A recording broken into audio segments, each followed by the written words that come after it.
Figma Tutorial for Beginners. If this guide helpful, don't forget to like and subscribe.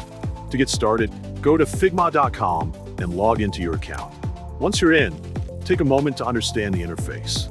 The canvas is the main workspace where your designs appear.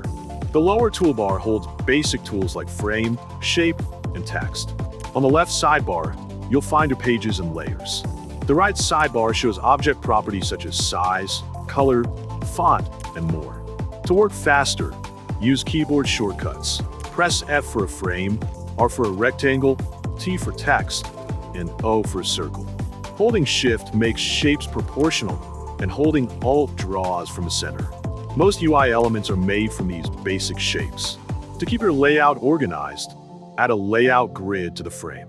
Use Auto Layout to align and space elements automatically, set paddings, adjust spacing. When styling objects, customize fills, strokes, and effects like shadows and blurs. Adjust text settings including font, size, alignment, and spacing.